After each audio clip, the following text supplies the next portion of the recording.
And from the president's signature legislation, we now move to tariffs. In a bold and controversial move, President Donald Trump has announced that tariffs on imported steel and aluminum will double from 25% to 50%.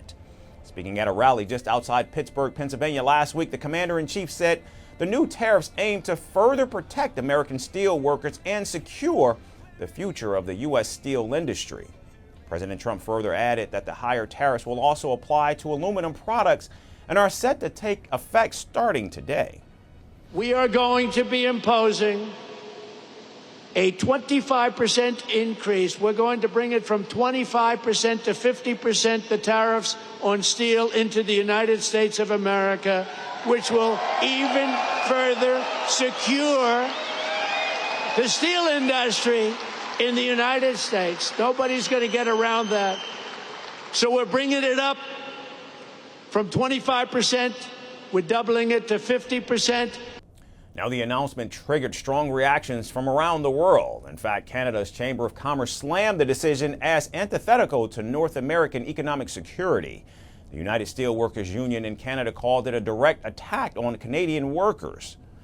What he's trying to do is force Canada's hand. He's trying to say, look, guys, you haven't woken up. So now I'm going to force you to wake up.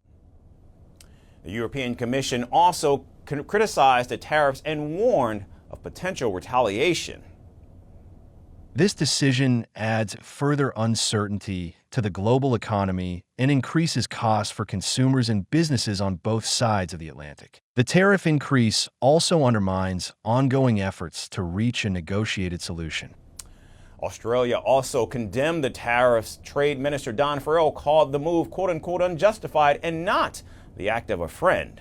Despite the backlash, President Donald Trump defended the policy, saying that foreign countries were flooding the U.S. market with cheap steel and aluminum. In fact, the White House released an official order confirming the new tariff, citing national security concerns under Section 232. Now, according to the order, the tariffs are necessary to counter low-price imports that threaten the competitiveness of U.S. industries. And the new rules apply to both raw metals and derivative products, from gas stoves and frying pans to horseshoes and air conditioner parts. Well, you'll see. But I have to approve the final deal with Nippon. And we haven't seen that final deal yet. But they've made a very big commitment, and it's a very big investment. It's the largest investment in the history of the state of Pennsylvania in any deal, not just steel. And it's thousands of steel workers, and not only there, all throughout the country.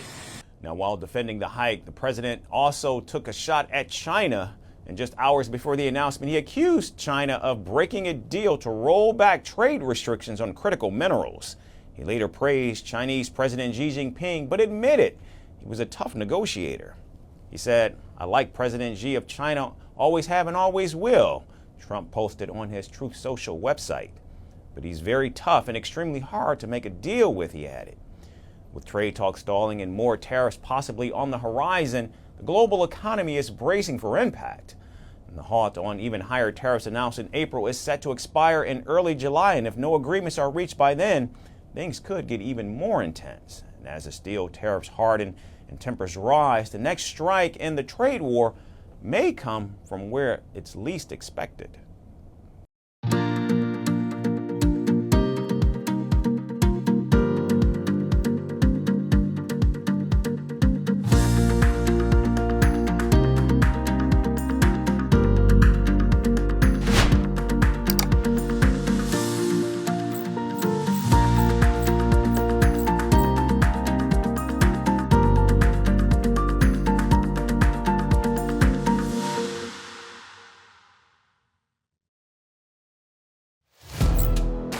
Firstpost now available in 9 languages on YouTube. English, $36 trillion. French, Le FMI, comme German, Geschäftsführenden Direktor, Hindi, $30 trillion kakarjo. Indonesian, Pemerintah tanpa pemeriksaan. Italian, Sekali radikali. Japanese, 4 兆ドル以上も Portuguese, por causa do próprio balanço patrimonial. Spanish. Beautiful bill. Go to Settings, click on Audio Track and select a language of your choice. Be the first to know what's happening around you in your first language. Firstpost.